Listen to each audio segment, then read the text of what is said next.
people at the back want to come to the front? There are seats. Maybe. Maybe not. It's fine. So after that brief interlude, we have Heather Joan Day.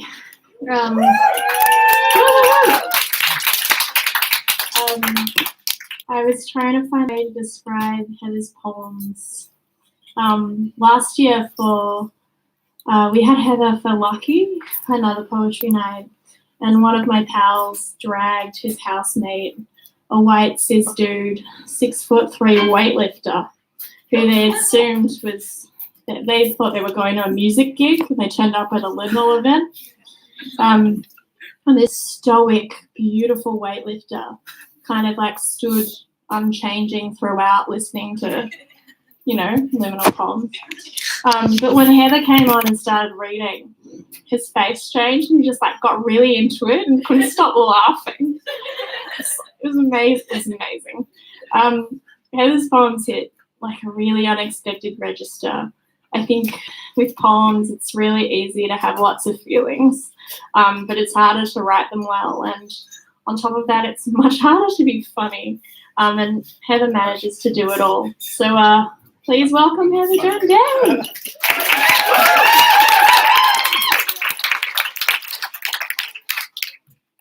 Hey, yeah, beautiful white weightlifters are like into me. I'm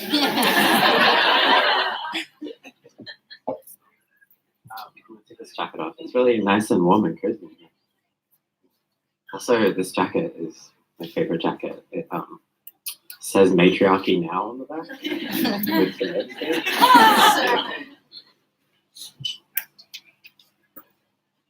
and these poems are all a bit gay, so content warning. Yeah, if you're not cool with that, then you can feel free to go outside and then continue going to your house. And yeah, that'd be great. All right, you're all cool. Yeah, this first poem I wrote for this event actually, and it's about being biracial, bisexual, bipolar, and transgender, and it's called Baby Bye Bye Bye. Part 1, The Island. When you're biracial, you can grow up feeling not good enough in 2 directions, like a cheap double-ended dildo,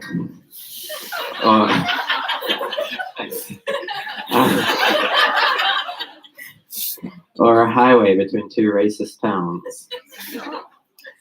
You understand at a young age that whiteness is a commodity, and you downplay your colorfulness. When you are accused of being part Asian, you catch yourself saying only a quarter, and that side of the family has been here since the gold rush. No one has spoken Chinese in your family for generations, and when your aunts and uncles make fun of a waiter at Yamcha, you learn that this shame can become a habit you may never grow out of. You spend time with white people, you sleep with white people, you learn how to act more white, less colorful, but you end up feeling bleached and damaged. You remember lying in school saying you're from an island where everyone looks like you, with copper hair, olive skin, almond eyes, and saying you've probably never heard of it, and then smiling.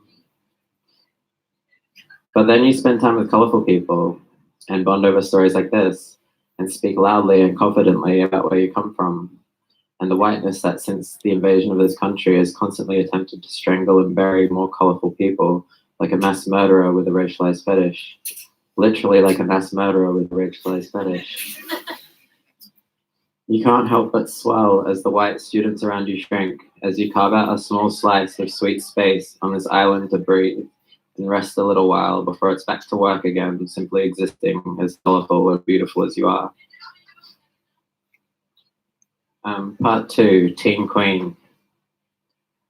When you're bisexual, people joke that you're just greedy, like you have more to choose from, or that you're just confused. Like an able-bodied, conventionally attractive, white, gay, cisgendered male with commitment issues. Yeah. That's about no one in particular. You're a teen queen with your feather boa, Joan jet wig, and My Chemical Romance eyeshadow. But you know that when you kiss a friend of a friend at a party, that neither of you can ever talk about it again. When you're bisexual, you never know whether you're sexually attracted to someone or you want to know where they bought their clothes.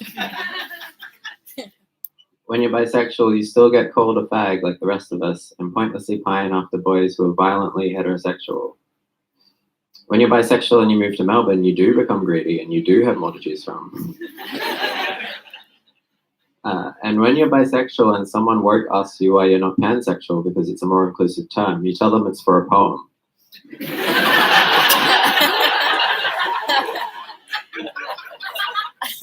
Among close friends, you joke that you're really transsexual, only attracted to other trans people, because cis people seem confusing and confused and honestly pretty off-putting most of the time.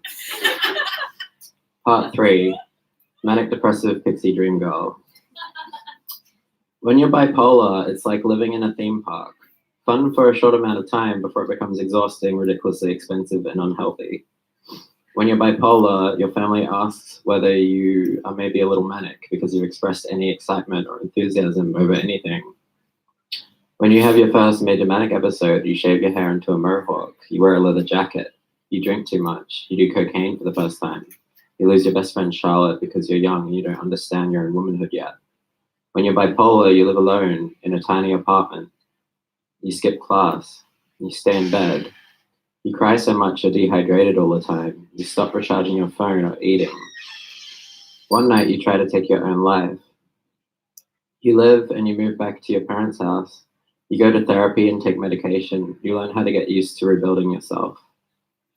Part 4, Life's Like This. When you're a biologically female transgender woman, it's like the ultimate rebrand. You'll receive friend requests and messages from boys you went to high school with who you were never nice to you and asking you how you are. When you're a biological woman like I am, your cisgender friend you've known for years will laugh and say, it's like you get to have all the fun parts of being a girl without any of the tough stuff. Until she comes with you to the bank because your card was cancelled because Barbara on the phone didn't believe you were who you said you were, and then you don't get served for an hour. When you're transgender, there's a lot of tough stuff to deal with pretty much every day of your life, but you try and focus on what feels good. Like being in love. Like listening to Avril Lavigne because you're going through your second puberty. Like your mum and dad introducing you as their daughter for the first time. Like being out with the gay girls dancing to pop music from the noughties in a beautiful dress. Like solidarity. It's like it's your birthday and in the bathroom mirror, you're beginning to recognize yourself. Thank you.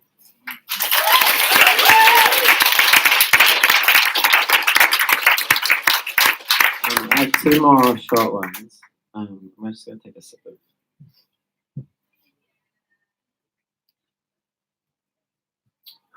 This next one is about trans rights and American politics, kind of. Yeah, at the moment, the Trump administration is trying to roll back protections for transgender people in schools, in workplaces, funding housing, and in healthcare. So this poem's kind of a bit about that, and it's also a little bit about a sex dream I had about Michelle Obama.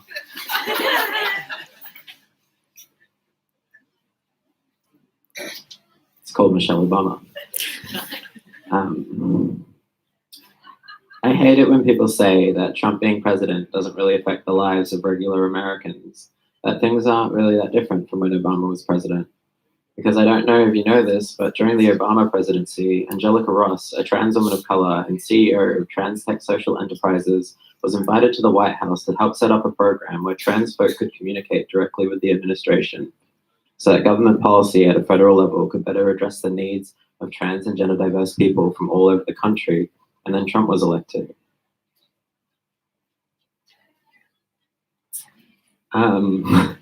I want Michelle Obama to fuck me in the ass while Barack watches and smokes a whole pack of Newport cigarettes.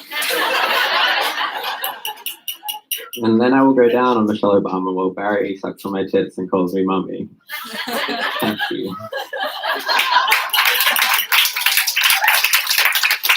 This is the last one. And this is a poem, but it's also a game, which you are involved in. So yeah, this poem is called Is It Sexy? And it's about things that I think are sexy, but I'm not sure whether it's okay that I think it's sexy. So if you find them sexy, I want you to yell out yes. Some people here have played this before, so don't give anyone else the answers. And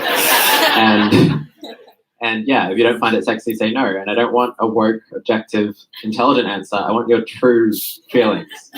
So yeah, all right.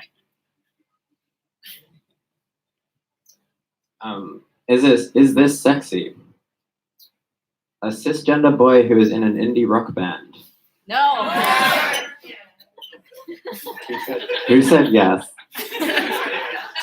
Right? Fuck. Sorry, I will be outing people as well. But still be honest. Is this sexy? A lesbian who's in an indie rock band? Yes. Oh, someone's shaking their head. Have you been hurt? Fuck. Is this sexy? A cop? No. Okay, but there was this one cop. Yeah, he was like tall and white and seemed like a bodybuilder. Is this sexy? A boy with a shaved head? Yes. Yes, absolutely no. Who says absolutely no? Shit. Cool. A girl with a shaved head? Yes. Oh, yeah, that's correct. Is this sexy? The actor Kit Harington who plays Jon Snow in Game of Thrones. Yes. This divides the room. Yeah. I haven't like properly dated any like awful sad boys, so I think I'm like fucked up by that, and I should maybe do it just to get it out of my system. The fact that the actor Kit Harington is in rehab right now. Okay, but what if it's because he was really anxious during the filming of Game of Thrones? He actually went to rehab for anxiety, and he developed a drinking problem. And after the show ended, he didn't know what to do, and so he went to rehab to look after himself. Fine. Is this sexy? Fuck, this got a bad. Anyway, is this sexy? People of any gender who mention ketamine in their Tinder bio. Oh, some yeses. Yeah, we can hang out after. Is this sexy? Former President of the United States, Barack Obama. Yes. Yeah, right? I wonder what he's doing right now. Chilling. He's hanging out with George Clooney? Okay. I guess it seems exhausting to be president. I don't know. Is this sexy? Jesus Christ, our Lord and Savior. Yes. He says yes. Yeah, I mean, he is. Like, he is. He's a great guy. There's a whole book about it. Yeah, black Jesus, not white Jesus. Fuck. Is this sexy? Okay, wait. Do you guys know the term egg? It's a trans lingo term. It means someone who you think is trans and they just haven't hatched yet. So is this sexy? A boy in a band who suspects maybe an egg. It's confusing. But sometimes I like boys in bands and my housemate goes, it's horrible. And I say, what if he's a girl though? She goes, it's still shit.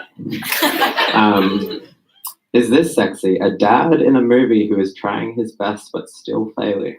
No. Divisive. Good parenting in movies and those things to me. Anyway. Yeah. Oh, okay. Hell yeah. Is this sexy? A boy you went to high school with who messages you cute drunk messages from another state in which he refers to you as mistress. Okay, but what if you made out with him in high school and used to cross-dress with him sometimes and is actually the sweetest person you know from high school? Yes. Cool. I'm going to Brisbane in 2 weeks. Is this sexy? Keanu Reeves? Yes. No? Who says no? No. No? Why not? No, why not? That's really honest and awesome. Like, that's cool because everyone's getting on that bandwagon. I've been there since The Matrix, but everyone's getting on it now. And hell yeah for having watch the whole trilogy, watch the whole Matrix trilogy, then decide. Is this sexy? A transgender woman? Yes. Correct. Is this sexy? This transgender woman? Thank you.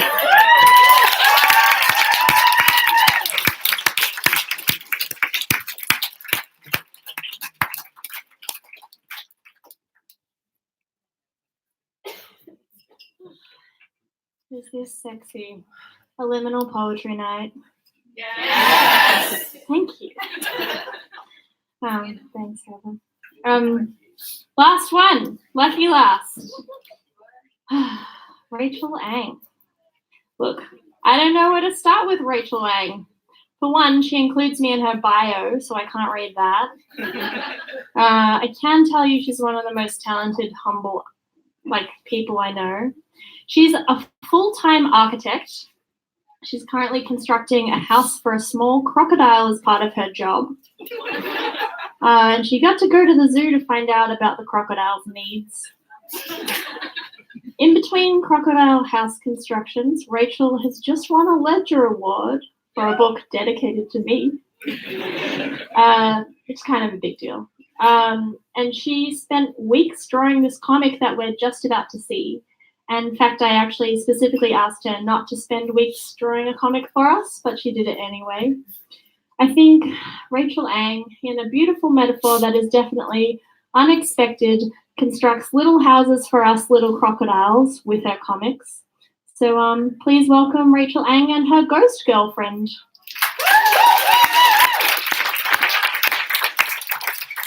Hello, everybody. Thank you, Leah, for the introduction. If anybody wants to know more about the crocodile, it's a 1.2 meter long freshwater, and her name is Cleo. So yeah, I'm going to. Maybe I should move myself out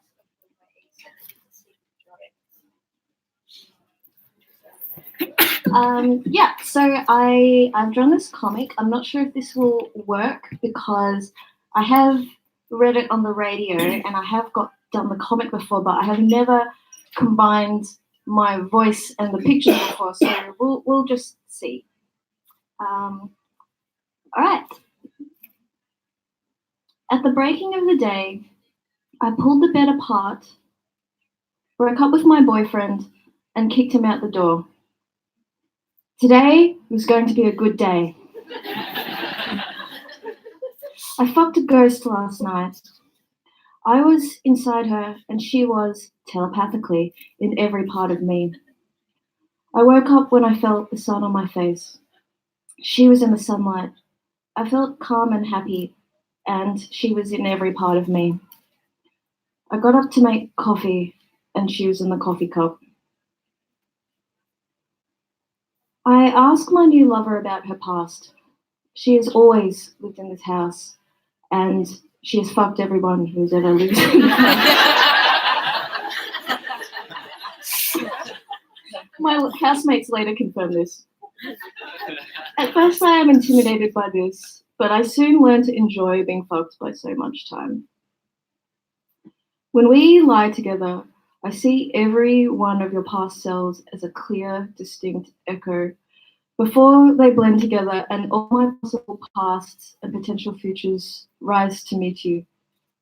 Body as warm, multi-dimensional seismograph, deep time, deep space, deep love. I introduce my new girlfriend to my friends, who try to be polite but are clearly confused. Later, one of them asks me for intimate details. But how do you fuck a void? The ghost, who hears everything, responds, well, that's rude. The twin, the doppelganger, the replica, the clone, the mirror, the understudy, the shadow, the understudy, the clone, the nemesis, the aggressor, the enemy, the interloper, the ghost. A dash is a pause. Two dashes hovering one over the other forms an equal sign. So after a while, I suppose she is now my de facto ghost. I think we need to move forward. She is keen to contribute around the house, so we hit up Gumtree looking for an appropriate gig. But most jobs discriminate against the incorporeal. Finally, through an ex-boyfriend of mine, she gets a job in the Luna Park ghost train. She's the only real ghost, but the humans in costume seem not to notice.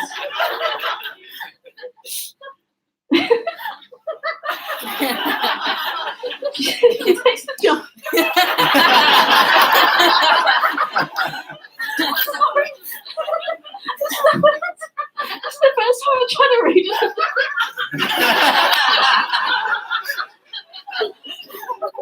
She takes the job very seriously. Now she always seems tired. And she never jumps out from behind walls to scare me like she used to. But when I bring this up, she seems vaguely offended. I do that all day at work. I don't want to bring my work home.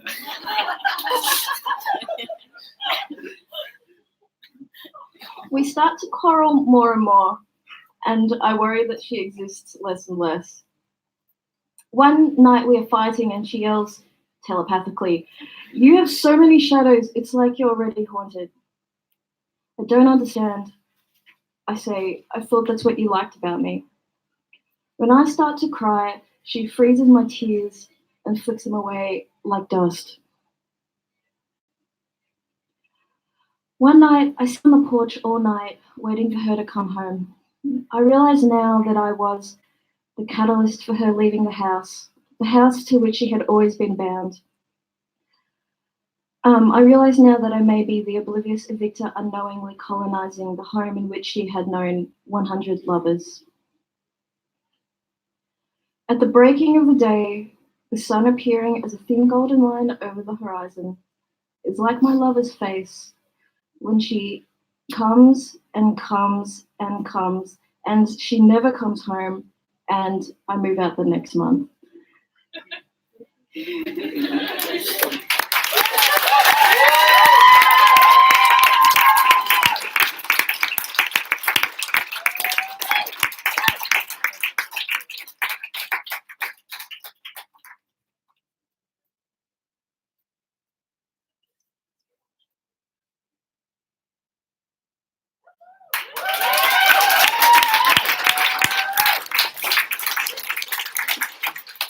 did it.